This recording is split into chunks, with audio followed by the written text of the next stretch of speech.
ce matin à la résidence du président de l'État d'Israël, présentation des lettres de créance du nouvel ambassadeur de France en Israël. Vous le voyez, Frédéric Journès qui est à côté donc du président Herzog et il est à présent dans notre studio. C'est la magie de la télévision. Bonsoir Frédéric Journès. Bonsoir. Nouvel ambassadeur de France en Israël, donc vous voici investi désormais. C'est une cérémonie protocolaire, mais dans laquelle on se dit des choses ou pas quand on rencontre le président? On se dit des choses, à vrai dire d'abord, c'est quand même un moment assez sympa en plus du protocole parce que le président est chaleureux, parce que ils ont tout fait depuis l'arrivée au King David pour qu'on passe un bon moment et je dois reconnaître, dans une vie de diplomate, c'est pas quelque chose que vous vivez 10 fois, donc oui, c'est un bon moment. On se dit des choses, on s'en dit en public, on s'en dit en marchant, c'est toujours un échange, on en rend compte après. Alors, vous représentez la France, évidemment, qui est un pays qui compte pour Israël, même si on a l'impression que vous arrivez à un moment où la France semble un peu en retrait aujourd'hui dans tout ce qui se passe au Moyen-Orient, et précisément qui concerne Israël, que ce soit avec les Palestiniens ou les pays du Golfe. Est-ce que c'est l'impression que vous avez, et est-ce que vous avez envie, justement, peut-être de changer cela ? On a toujours envie d'essayer de valoriser, pousser, mettre en avant tout ce qu'il peut y avoir de génial, d'incroyable dans la relation entre la France et Israël et de contribuer aussi, bien sûr, à la relation qu'on a avec le Moyen-Orient. Je crois que la France, vous savez, est un peu comme les autres, est en train de changer la manière dont elle regarde cette région. Et j'espère avec la manière dont elle regarde Israël. On a regardé trop longtemps Israël et le Moyen-Orient à cause de ces problèmes. Et là, avec la transformation économique incroyable qu'on a vue dans les pays du Golfe, qui maintenant concerne l'Arabie, puis Israël devenu la Startup Nation, c'est une région qui apporte aussi au monde aujourd'hui des solutions, des opportunités. Et je crois qu'on est en train de regarder ça, et que oui, les choses bougent. Alors, la France, vous savez, elle a quand même des choses formidables qu'elle a faites au Moyen-Orient. Quand j'étais jeune diplomate, on n'existait pas dans le Golfe. Et aujourd'hui, on a une relation incroyable avec les Émirats, avec le Qatar, le Koweït. On a eu une action que je trouve formidable pour la reconstruction de l'Irak et de ses institutions. On les a jamais lâchées. Il ne faut pas oublier le combat qu'on a mené avec nos soldats, en lien avec les États-Unis, le Royaume-Uni. Israël est au courant de tout ce qu'on faisait contre l'État islamique au moment où on a eu cette menace incroyable. Je vais être aussi honnête que je peux. C'est vrai qu'on n'a pas vu venir, et beaucoup de pays n'ont pas vu venir, la dynamique d'Abraham. Sans doute parce qu'on regardait beaucoup ce que faisait Jared Kushner autour de l'idée d'une solution israélo-palestinienne. On n'a pas assez vu ce que faisait derrière, à côté de ça, Mike Pompeo, et une dynamique d'Abraham qui démarrait. Donc, on l'a vu, mais maintenant on voit ce qui peut se passer. On en a parlé au G20, l'Union européenne en a parlé pendant la déclaration au G20 avec Joe Biden. Derrière, ça devient un Moyen-Orient qui devient un pont entre l'Indo-Pacifique, l'Europe, l'Afrique, des infrastructures, puis des bénéfices pour tout le monde, pour Israël, pour les Palestiniens, pour les Arabes, pour nous. Donc oui, ça nous intéresse, bien sûr qu'on est en train de regarder tout ce que ça peut nous offrir. Et je crois que c'est l'occasion, c'est des années dans lesquelles la relation va encore pousser de l'avant.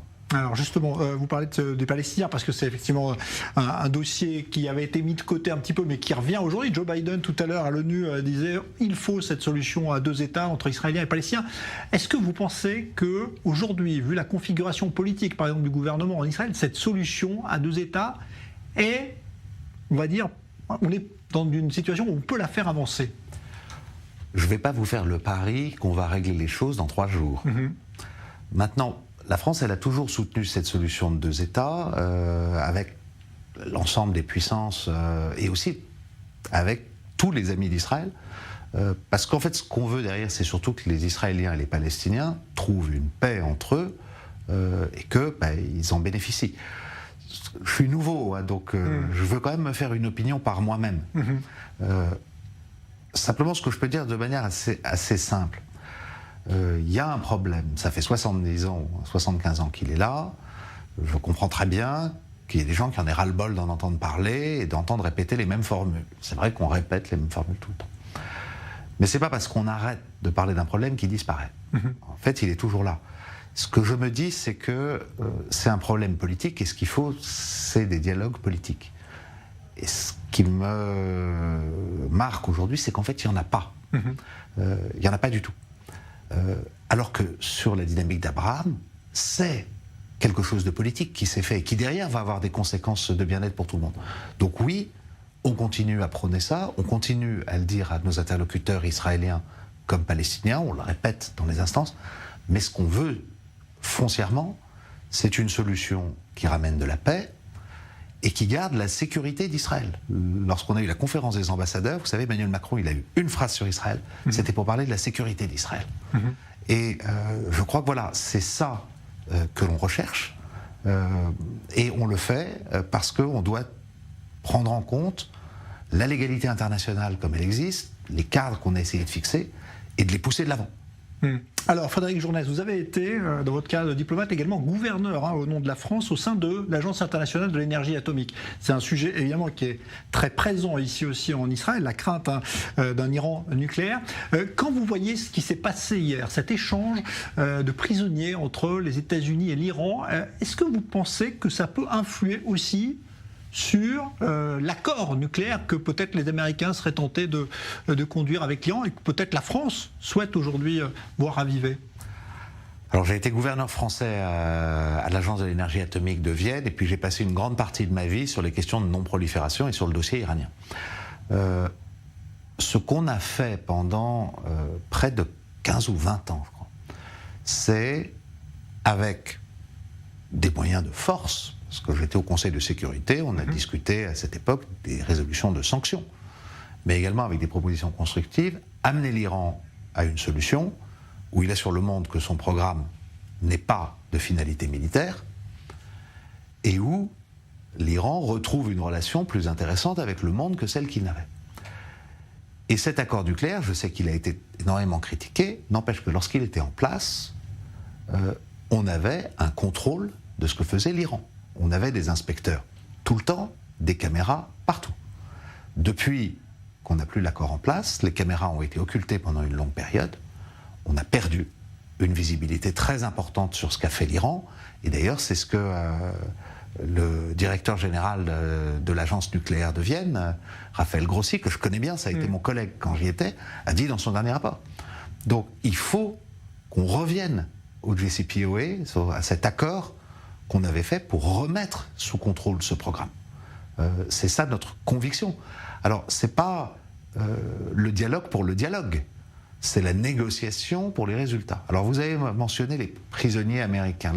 Les Iraniens ont eu recours à cette solution. Toute la négociation nucléaire, on l'avait conduit en disant on discute de nucléaire et de rien d'autre. On ne se laisse pas raccrocher d'autre chose. Si on obtient une solution, elle sera dans ce cadre-là. Je reste convaincu que c'est à ça qu'il faut revenir. Il ne faut pas laisser l'Iran faire des liens avec d'autres choses où on finit par avoir une limitation dans la négociation de fond qu'on peut conduire. C'est un gros effort, on a besoin de tout le monde, et c'est impératif pour la sécurité d'Israël aussi, autant que pour la nôtre. Nous ne voulons pas d'un Iran ayant une arme nucléaire. Merci beaucoup Frédéric Journès, nouvel ambassadeur de France en Israël. Merci d'être passé par le studio d'i24 News ce soir. On aura l'occasion évidemment de reparler avec vous pendant votre mandat ici et votre mission. Merci en tout cas. Merci Toda Rabba.